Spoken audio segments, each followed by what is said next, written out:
My fucking thumb. I need some painkillers. Congratulations, Justin.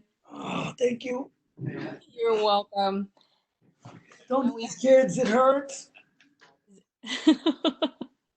Would you like money? Hey. Just kidding.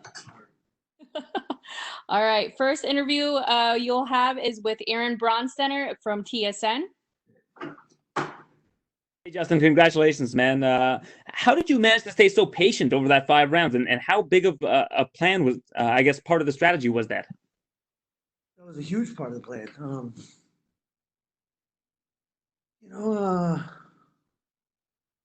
Fighting the best guys in the world, the highest level. Can't make mistakes. That was number one.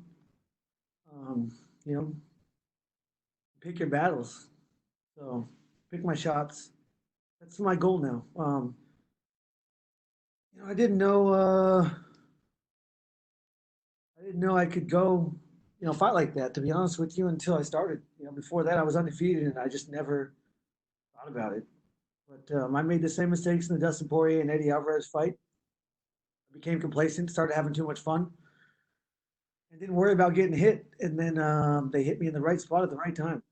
So I had to make an adjustment, and I can't let that happen anymore. You hit like a truck, and that's very apparent. How surprised were you that Tony was able to absorb so much damage? It's surprising, man. He's like me, though, man. We make a choice. Life's a choice. Fighting's a choice. And giving up's a choice. There's no give in either one of us. And I respect that.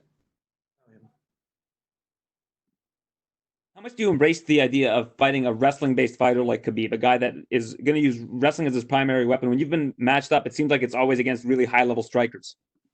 I'm looking forward to the challenge. That's why I'm here. Sounds tiring. Sounds fun, though.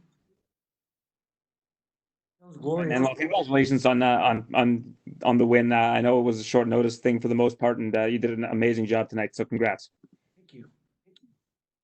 Next up, we have Caroline Pierce from BT Sport. Justin, congratulations. Interim champion in the lightweight division. How does that sound to you? Sounds pretty good. Anytime you do something that you put your whole life into, it's nice to be recognized for it. And that's what's happening right now. So it feels good. Absolutely. I'm not sure if you've been on Twitter yet and you've seen the tweets that have gone out, but everybody just saying their favorite fight, what an incredible performance it was. And I'd echo those same words. But just a quick word on the fact you actually threw the belt to the floor just before your interview, saying, I want the real belt. Do you feel some kind of disregard for the interim belt? That's the competitor in me. I am proud to hold this belt. It feels good. Not many people in the world, much less fighters in the UFC, get to achieve this. So it feels fantastic, and I should enjoy it. But that was the competitor in me. You can never be satisfied. When I get the belt, I want the next one. Absolutely, always looking ahead to the next thing. And let's talk about the performance. I mean, your thumping power just didn't seem to be able to put Ferguson down. I mean, were you at any point thinking, I mean, you know how tough he is, but were you at any point thinking to yourself, geez, is there anything I can do that can actually get him down onto the canvas? No, because if I did, that would be the complacency that I'm talking about that cost me 2 fights. There was never a spot where I even, when I slit his eye open under his right eye, I was like, oh, damn, that's ugly. That was the only thought I had. Other than that, I couldn't make a mistake, man. He hurt me at the end of the second. And I'm trying to have a quality of life for as long as I can, so I can't be taking headshots. And I know how important it is to you what your coach Trevor Whitmore says to you, and it was interesting that he said, I think it was either before the third or after the third, he said, take 10% off the shots, you're trying to kill him. What was your reaction to that? He's an analysis for corners for a reason, man. This guy's been here forever. He's coached many champions. I was his 18th. I guess now I'm the 19th or still the 18th. But 18th because of interim. Yeah. He's a genius. I'll say it 1,000 times. He's an artist and I'm a canvas. So I'm very coachable. And the next stop, of course, will be to unify the belts to fight Khabib Nurmagomedov. He tweeted out immediately. The first tweet he wrote was no comment. And then he gave you a compliment, very much saying, very impressive, congratulations, and a smart fight. What would be your message to Khabib right now?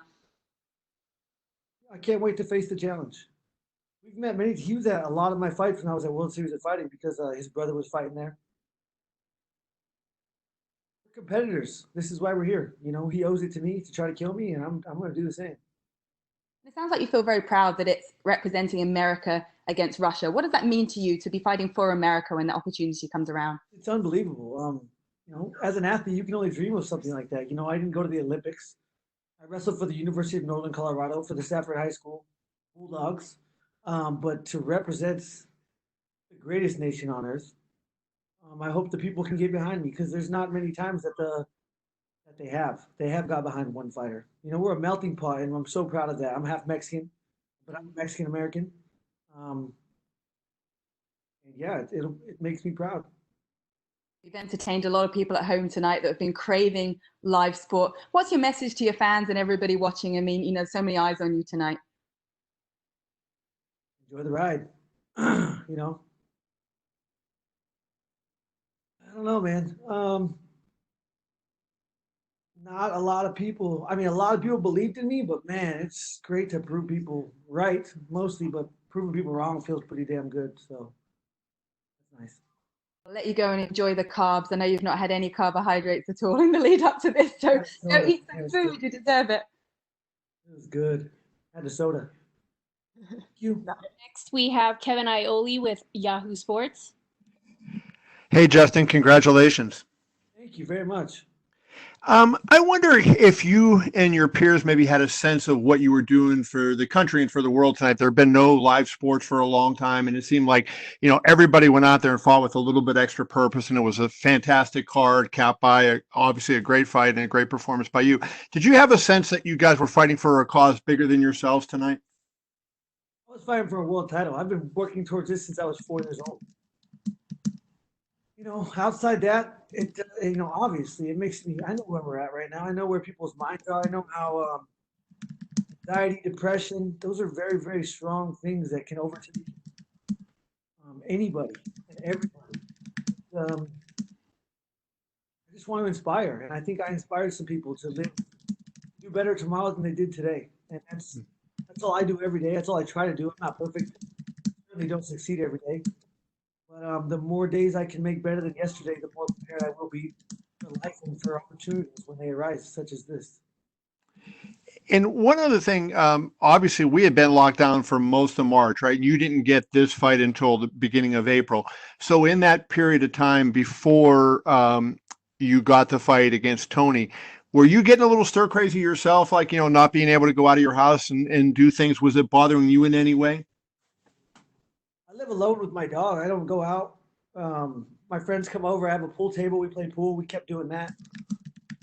My life didn't change very much. I think the isolation is probably why I have a couple screws loose, but it's why I'm, you know, such a killer in there. I isolate myself and live day by day, and it's a very simple life. I sleep really good, 9.5 hours, 9 to 9.5 hours every night. Easy life. I like to live. I want to keep it as simple as possible. Awesome. Congrats. Great fight, man, and happy for you. Thank you. Next, we have Carlos Contreras from Milenio Diario. Justin, at what point were you surprised how easy you were connecting the left hook and how much he was resisting? I never got surprised. Again, man, best in the world. You saw he dropped me. After that, I was like, don't mess up. Don't mess up again, you know. My coach was right. I was trying to kill him. I was very patient, but I still have some work to do, you know. I didn't need to be that aggressive at times. That's why I got hit. So yeah, it was. Yeah, well, that was my next question. After that round, your coach just told you that to be more patient, and you kept that until the 5th round when you had chance to finish earlier, and you were like trying just to win the round. You felt you had this fight won by the 5th round, you know, right? I had no idea if I was winning or losing. because it's not, I can't control that. That's on the judges. I only worry about what I can control. So that's, obviously in there, it's split second by split second. And that's, there was nothing outside that I was worried about. I didn't know if I was winning. I didn't know if I was losing. I didn't ask my coach in the corner. I definitely knew that I saw his face. I didn't know how my face looked. I thought I was probably cut up a couple times, but just my lip and my finger. Is this your best cardio that you felt coming into a fifth round? This is only I've never fought this long. That's the first time I've ever gone to the fifth round. I've had probably 15 5-round fights, and I've never ever gone. The two longest I went were the two fights that I lost. So it does feel great. I will have confidence in my cardio next fight, and that's very important. So half of the interim title goes for Mexico, right? I'm Mexican American, bro. Proud. I'm white on the outside. I'm brown on the inside. You saw me fight. Mexican blood that pushes me, baby. That was crazy. Thanks a lot, Justin. Thank you. And we're going to wrap up with Mark Raymundi with ESPN.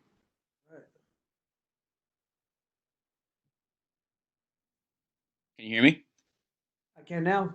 Awesome. I was just wondering, congratulations. It was an amazing fight. Tony's a very hard guy to get out there. What would you say differentiated Tony from your past opponents? What was different about him? I think most people would have went to sleep after not even if they didn't go to sleep, they would have quit. I never saw quit in his eyes.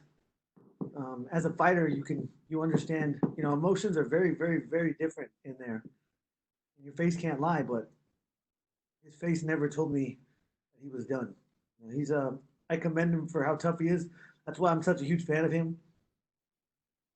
Feels good. I don't know. Did you know going into the later rounds that you had a pretty solid lead on the cards? Did it feel that way? I never thought about it.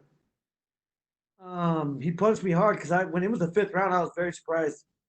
I thought it was going into fourth. I was actually surprised at how good I felt. I didn't think I could fight that long, to be honest with you. It was good. And then I know that you just won, and again, congratulations. But of course, everyone wants to know about, you and Khabib. It's going to be, obviously the two best lightweights on the planet. Khabib said the other day on Twitter that he could be back in July. I mean, do you have any idea when you would want to fight again? Fight in July. Fuck that. August, September, something like that. Awesome. Thanks, Justin. Appreciate it. Congratulations. Thank you, guys. Thanks, Justin. Congrats again. Have a good night. I'm going to eat. Oh, it hurts.